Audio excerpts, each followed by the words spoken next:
Alors, Bezrat Hashem, la Gemara ce matin, Ketubot, la page 22a. Alors, avant qu'on commence la Gemara, on va avancer quelque chose qui a dit le roi Salomon pour comprendre mieux la Gemara. Le roi Salomon, il dit, Chaim ve'amavet be'ad halashon. La vie et la mort est au bout de ta langue. Ta langue peut t'emmener à la vie, ta langue peut t'emmener à la mort. Vient le Midrash, il explique le parole du roi Salomon. À quoi se référait le roi Salomon? Il s'est référé à une histoire qui est arrivée. Il y avait un roi qui est tombé malade. Ils ont tout essayé des médicaments, ça n'a pas marché. À la fin, il y a un qui lui a dit à ce roi, il vous faut le lait d'une lionesse. Si vous allez boire un verre d'un lait du lionesse, vous allez guérir. Une lionne. Où est-ce qu'il va aller chercher? Okay? Top. Il a fait une annonce, c'est un roi, il a fait une annonce, tout celui qui m'emmène le lait d'une lionne, voilà le prix qu'il va recevoir. C'était une somme fou, parce que personne n'avait intérêt, ils avaient peur pour leur vie. Personne n'est venu. À la fin, il est venu un pauvre, il a dit qu'il lui n'a rien à perdre. De toute façon, il n'a rien. Alors, ou sa vie, ou ça. Alors, il a demandé, il lui a dit, qu'est-ce que tu as besoin? Tu as besoin d'un revolver? Non, il dit, non, j'ai besoin d'un sac avec de la viande. Donnez-moi un sac avec de la viande, des steaks. Pas de problème, tout de suite un sac. Et l'autre, il est parti dans la forêt jusqu'à qu'il a trouvé une lionne avec 3 petits lionçons en train de les allaiter. Qu'est-ce qu'il a fait? Il s'était mis de loin, il a commencé à crier à la lionne. Hé! Elle s'est mise sur le pied, il a pris un morceau de viande, il lui a jeté. Alors elle a pris tout de suite la viande, elle a partagé avec les petits lionçons, elle lui a pas touché. Le lendemain, il s'est rapproché un peu plus. Toujours de loin.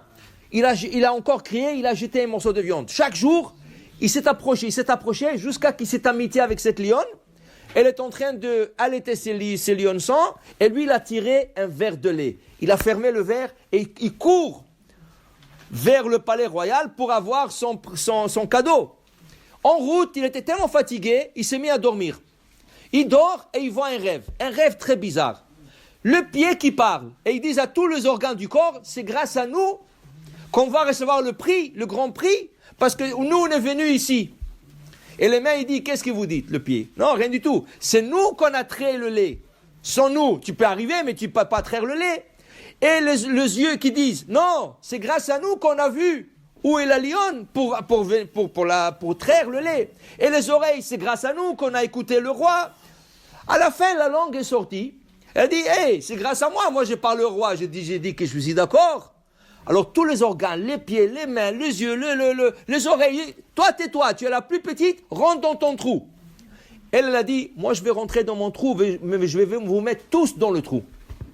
Lui il se réveille, il dit, quel rêve bizarre, top.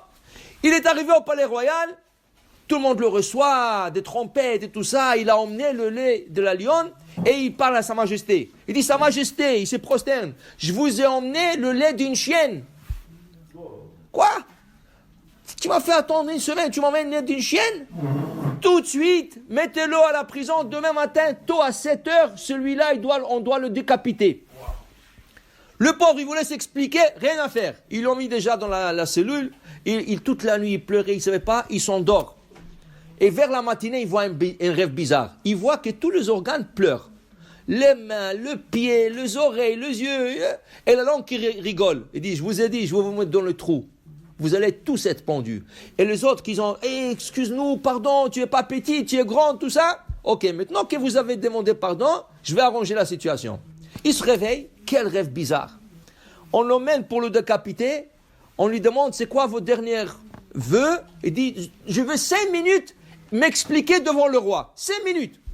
Donc, on l'a amené devant Sa Majesté. Il dit, Sa Majesté, je m'excuse, j'étais tellement fatigué, je ne me contrôlais pas la bouche. Alors, tout ce que je voulais dire, c'est le lait d'une lionne, mais ça m'a sorti d'une chienne. Mais s'il vous plaît, rien goûtez-le. Vous allez voir si vous allez guérir ou pas. Le roi était d'accord, il a goûté, il a guéri. Là-dessus, dit le roi Salomon, Achaim ve'amavet be'ad halashon. La vie et la mort est sur le bout de ta langue. Tu peux dire un mot qui va t'emmener la vie, tu peux dire un mot qui va t'emmener la mort. Lui, il a dit, qu'est-ce qu'il a dit? Au lieu de lion, chienne, il s'est décrété la mort. Après, il a dit, testez, et voyez, et il s'est emmené la vie. Tu comprends?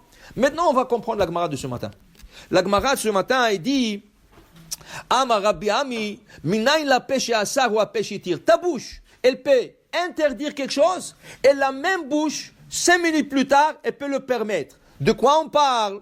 Un père de l'Antora, il y a un épisode où il y a un père, il vient, il dit, et biti natati la ish hazé. Ma fille, j'ai donné à l'homme, celui-là.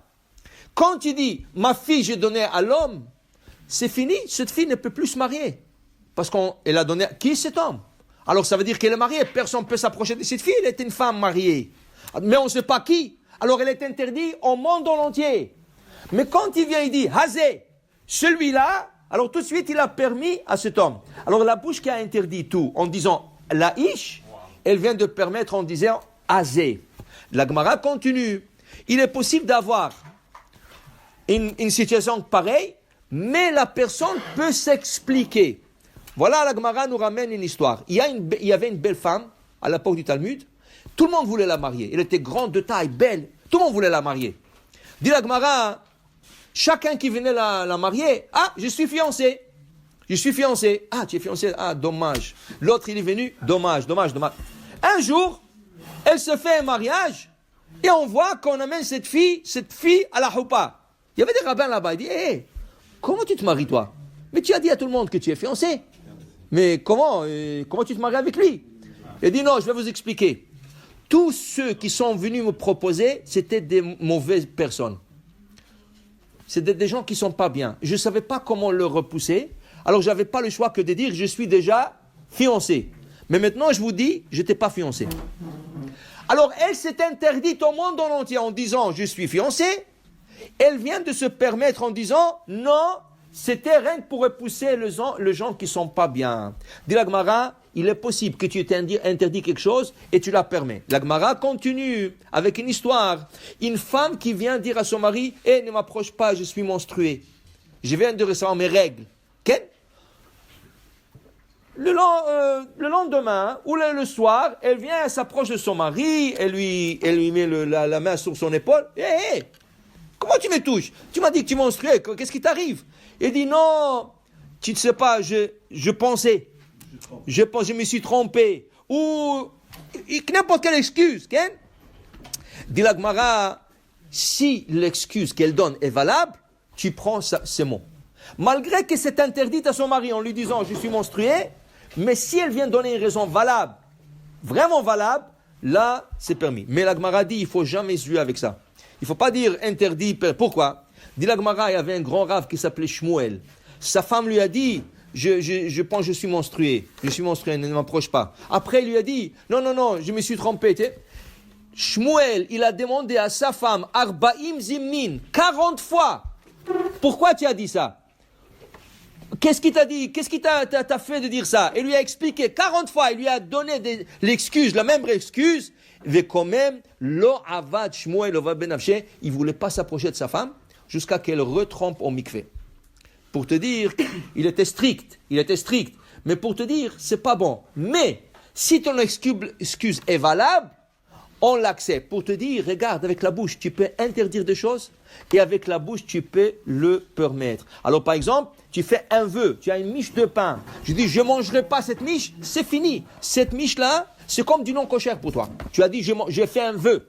Neder, je ne mange pas cette miche de pain, c'est fini, tu ne peux plus la manger. Elle est cachère à 100%. 1000% les cachères, c'est fini, ta bouche t'a interdit. Si tu viens maintenant faire atarat nedarim, annulation de vœux, pas toi, le rabbin, il la repermet. Okay? Pour te dire, la bouche. Si tu veux la vie, c'est la bouche. Tu veux la mort, c'est la bouche. Alors fais attention, qu'est-ce que tu sors de la bouche. Baruch Adonai le'olam. Amen.